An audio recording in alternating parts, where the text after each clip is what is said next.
What's up YouTube, DPT19 here, and we're going to start with a different kind of video where I'm reviewing 3 major grading companies. Now, Beckett and PSA are kind of the main 2, and then you have DSG, which is kind of a smaller company. Some people might say I should do CGC, but I don't have one of their cards, and I don't, either they just started doing Yu-Gi-Oh! Or they're not doing Yu-Gi-Oh! Yet, I'm not sure.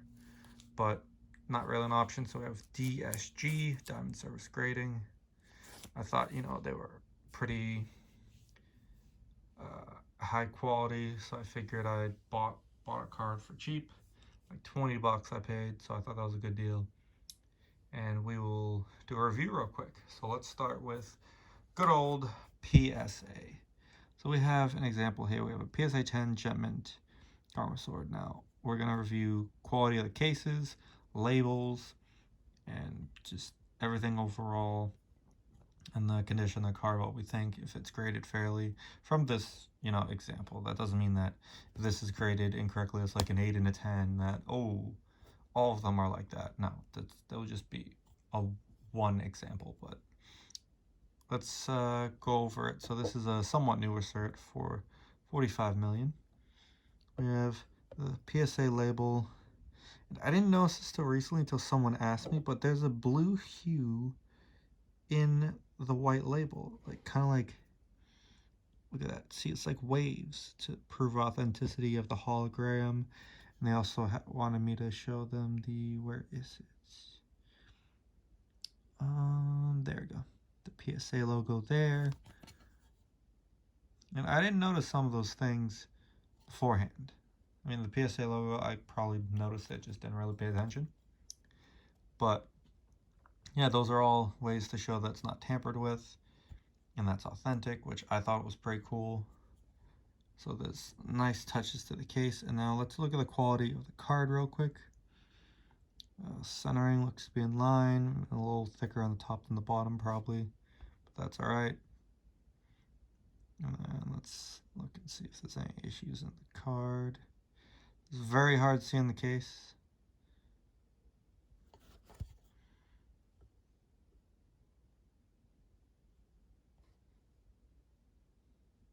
The scratches are on the case, not the card. And my apologies if it's difficult to see. Don't have the highest quality camera. It's kind of hard with the lighting, but it looks like it deserves a 10.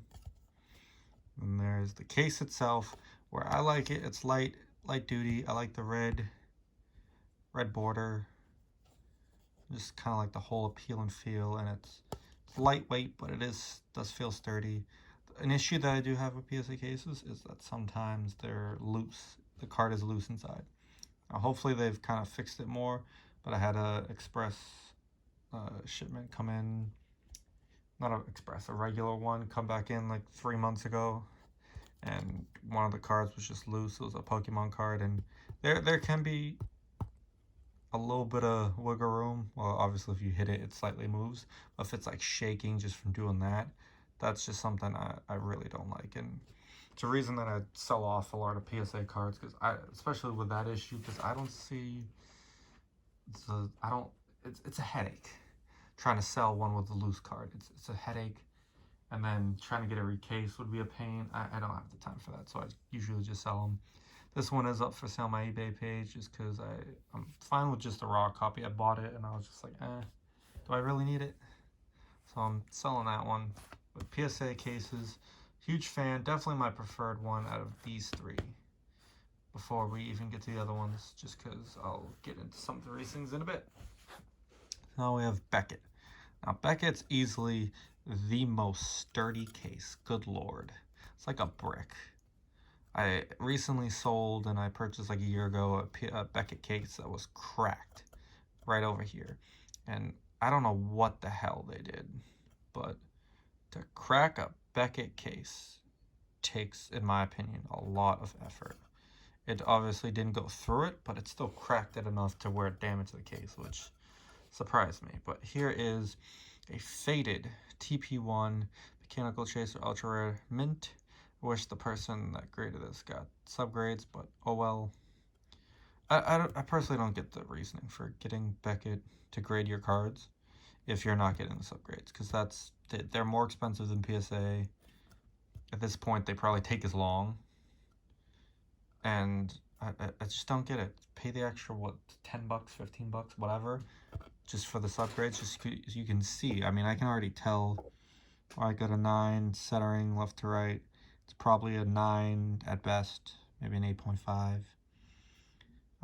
Condition, I don't really see anything. Kind of hard with the glare. On the front, I don't see anything. See a little silver dot right there. Let's see if we can find any whitening. Maybe a little bit right there in that corner. Not much.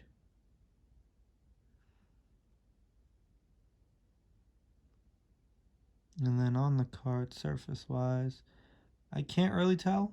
Everything's kind of on the case. Maybe some hollow foil kind of waxing or some.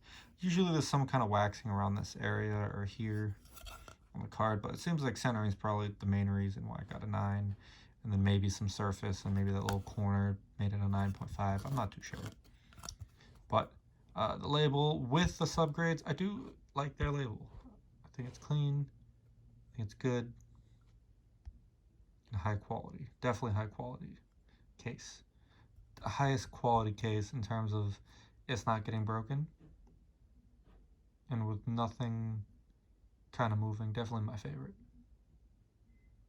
In terms of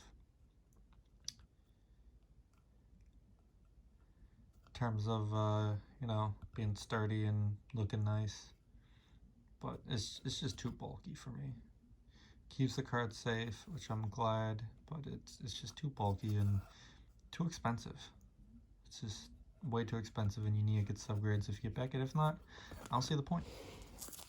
And now finally we have Elemental Absorber Ultimate Rare Gem Mint 10 from Diamond Service Grading. So I had high hopes for them. I've seen really good reviews. So we're gonna take a look real quick. Their case, we'll keep it in the sleeve for now. It's kind of like PSA's. It's sturdy, lightweight, nice, and I like how they have those little things where the card's gonna fit in case and it's not moving like that. The logo and the label, I mean, this little gem mint's cool, but the rest, I'm not really a fan of the holographic.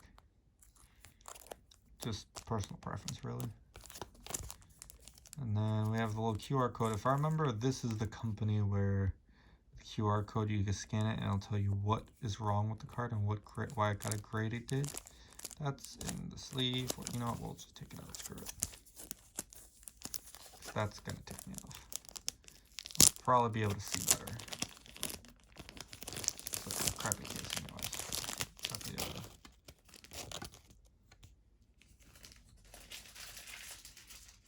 Oh, this is something I didn't notice before. It's DSGgrading.com. Patent pending. So that's cool. In that case, I mean, it is kind of nice. I like it. I like the little difference in textures. But in terms of grading, so I took a look at this card. Now that's on the case. That's a Gem Mint 10. I'm expecting a perfect card. Okay. I don't know what's going on there either. It's kind of fraying in the plastic. I don't know if you can see that. Let me try to zoom in. Yeah, kind of fraying in the plastic. That's kind of annoying, but can't really do anything about it with the manufacturing process. Quality control could be a little better. So centering, I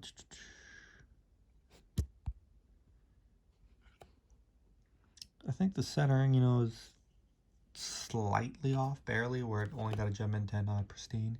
Same thing with the back, it's not perfect. And let me see if I can find my issues. Okay. So I got a Gem Mint 10. I'm expecting a perfect card, and this is where I know this is on the card. You have right here these two silver dots. Now, I've seen that in Yu-Gi-Oh cards before. And it's not something that could have been done afterwards. I don't believe, at least. It'd be very hard to replicate. Kind of looks like where if you put a staple in there, it would go in those two areas. But that alone just kind of set me off to not want to get DSG cards, because that's not a gem in town. That's a 9. Any other company. This is a 9, 9.5, any other company. Probably a 9 at PSA. Probably the same thing. I mean, I don't... Maybe it could have gotten a 10 PSA. I don't know how that's graded, but... Or if it's easily, hidden. But I saw it immediately. And it kind of put me off to them. Their reputation kind of took a little bit of a hit for me. But I feel like a lot of this was rambling, and I apologize for that. But overall, this is my review on the cases. DSG, this could just be a one-off with those little 2 dots. And I could be completely wrong. They can become very reputable and number 3 or 4 grading company. 100% they could. It's not a good start when I see that issue. So I'll definitely be selling the card, because that's not a 10 to me. I don't agree with it. But and Beckett's nice, too bulky for me. If you buy them, you kind of have to get subgrades, or else why are you getting Beckett? You get probably the same amount of money for, if not less, for Beckett as you would PSA. Especially with Pokemon and Yu-Gi-Oh! The only time a 9 would get you better is if you have high subgrades for the other one and it's only centering that's the issue. But it just kind of makes no sense to me. Yeah, they're a brick of a case, and usually they're within half of the subgrade of what the actual grade is, if you have multiple people grading it, which I don't think is bad, because sometimes you'll see full or 2 grades for a certain grade, especially like PSA. You'll see someone grade some a 6, and then you regrade it and it's a 9 or a 10. Like sometimes some people just don't know what they're doing. And yeah, I do like how PSA has the change in texture in the case on the outside, but it is, personal preference. I do kind of like this, but it's definitely a little off-putting on the outside. But PSA, probably my favorite and most used, where you get your money's worth. It takes forever right now, but I mean, they're swamped with cards. I get it. They're gonna take a while, especially with the bulk. It's not gonna finish overnight, and I have a submission there now. I have another 4 or 5 that I want to submit, but I can't until there's the grading service is back. But that's it for today. Hopefully you guys enjoyed my review on the grading companies, and I will see you guys later. Peace.